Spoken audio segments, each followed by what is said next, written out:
The moment you started over explaining your boundary, you lost it. Because over explaining is not communication, it's an apology for having a boundary in the first place. And you deserve to be able to hold your boundaries without feeling like you have to justify your peace. So let's get into it. And there's a massive difference between explaining yourself and justifying yourself. Explaining yourself is providing the necessary details or context that really helps a conversation move forward in a positive direction. Where justifying is providing a bunch of details to try to convince someone that your boundary is valid. But listen, friend, you do not need anyone to agree with you on your boundary in order for it to be real. Your boundary is non-negotiable. Let me say that again, okay? Your boundary is non-negotiable. This is not up for debate. This is what it is. And either they align with it and it makes sense to move forward together, or they get to choose that this doesn't align with them, and then they get to choose how they move forward from here. But your boundary, it stands intact and it stays in place. No negotiating. This is not one of those times where we're coming together and we're collaborating on what it is that you need. This is your need and it's non-negotiable. Over explaining is just something that we've been trained and conditioned to do, to look outside of ourselves for someone else to come along and validate, to say, yes, your need matters. Yes, your need is true. But if you've already done that for yourself, it doesn't matter what anyone else outside of you thinks. You know what's true for you, and that is what needs to be honored, not someone else's validation over yours. But we often will over explain just so that we don't seem like we're being too much. And we want to be accepted. We want to be the one who is easy to get along with and doesn't cause a fuss. But that serves no one, especially you. But what often doesn't get talked about is we're just trying to control someone else's reaction. We think that if we over explain that it'll make it easier for someone to digest what our needs are. And then they'll be like, oh, I see exactly what you're saying. And then they approve. They give you that sense of validation. But it is not up to us to control how someone else is going to react. And even when you give a college dissertation, even when you submit your thesis for why this is your boundary, what you are often doing is giving them plenty of reasons to argue with you about why this need is not valid. So that's why I say your boundary is not up for negotiation. This is not an opportunity for someone to try to now convince you that what you need is not important. Your first step is to say it simply and allow silence to stand. I know, friend, that silence can be super uncomfortable and awkward, especially when it's not something that you're used to. We are so conditioned to want to fill silence. It's like we just can't allow the moment to breathe and have its own time to adjust to what just landed there. But I really invite you to just say it clearly, kindly, and allow the silence to do its thing. Because when you allow that silence to happen, that is how you are holding your boundary. You are affirming that boundary is important to you. As soon as you start justifying with, because when I was growing up, I had to deal with this. And when you start going into all that, friend, you done lost it. The boundary has lost all its power. It does not require a journey through your childhood to understand why time is important to you. If, for context, you feel like explaining your values underneath that boundary, if that makes sense to do, then you're welcome to do that. But I really urge you to allow the silence to do its thing. Give the person space to evaluate if that's something that they want to do or if it's something that they can do. Allow the space to have its moment, to recalibrate for both you and the person, because this is where your boundary is really gaining its power, is through that silence and you saying it simply. So, step one, say it simply, and allow the silence to stand.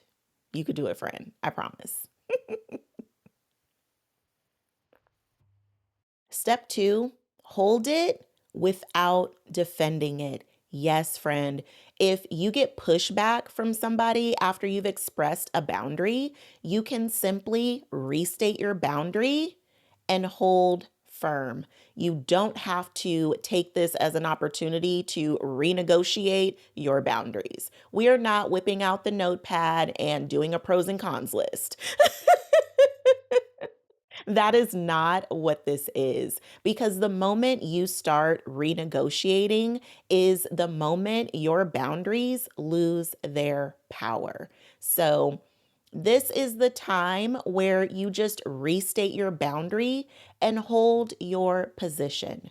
So, let's say you're at an event, you get invited somewhere, and you already feel in your stomach, you feel the knot. That's telling you no. You cannot accept anything else because you are already beyond max capacity. Did you know that you can just say, I can't make it? That's a complete answer. You do not have to break out your calendar and explain why this quarter you've been adulting at an all time high and you don't have capacity because of work and the kids and the da da da da da. Like, you don't have to do all of that. You can simply just restate it and allow it to stand. I can't make it. That is a full and complete answer. Let's say you're in a situation where you're at work and someone assigns you a task and you're already drowning in the projects that you're currently working on. You can simply say, that doesn't work for me, and allow it to stand. If you get pushback, you can say it again. That doesn't work for me. And that is it. This is not the time to break out your project list and go down everything that every project requires and show someone why you don't have capacity to take on yet another assignment. So now I will say, let me throw a little caveat in here from my leadership corporate days. It is appropriate to do that with your leadership team. It is appropriate to go through what projects you have, your priorities, and allow them to help you make any shifts or adjustments that need to happen. But if it's just some regular schmegular person outside of your leadership team, that doesn't work for me.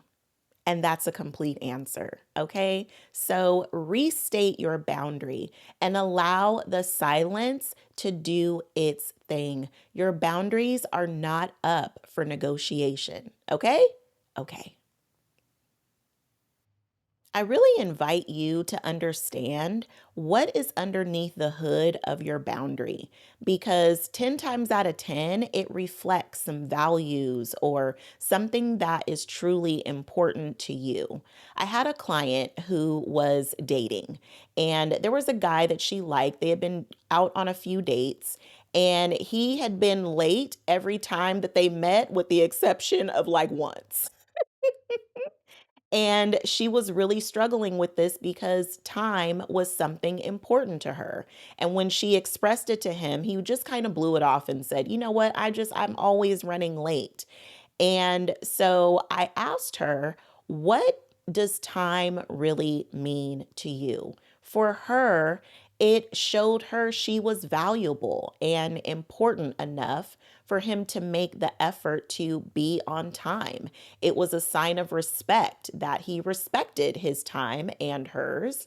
And it also created safety for her within the relationship to know that this was someone that she would be able to count on and rely on. Now, that is a really deep understanding of the values and the character of someone that she is looking for as she's dating. And it's fine to explain that to someone, not out of justifying, but to give it the context that is needed for them to understand why it is important to you, because sometimes that information does help. And after that context has been provided, we're no longer negotiating what do we mean by this be on time thing. Like, it's been clearly understood, be on time. You understand now why that is. And it's up to him to figure out if being on time is something that he wants to work on at this stage in his life, or if he's completely fine with continuing to run late. And that is his choice, just like it is her choice to honor the fact that being on time is something that is really important to her. It's something she needs in order to feel safe and comfortable in a relationship. So it's really a non-negotiable for her because it is tied to safety and her ability to be comfortable.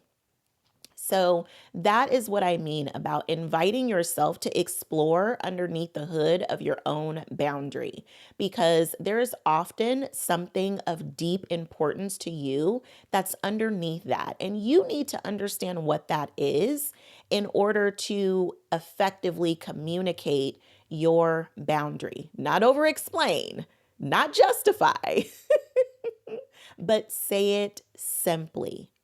Okay, so I invite you to take a look at your boundaries so that you understand what values are underneath there that really represent something important to you. You have to understand what your boundary is, and then you honor it from there and allow people their free will to decide if that's something that they can or want to do. And if they do not, cool. And if they do, cool. Same difference, right? So make sure that you understand what's underneath your boundary and be willing to say it without giving room for negotiations.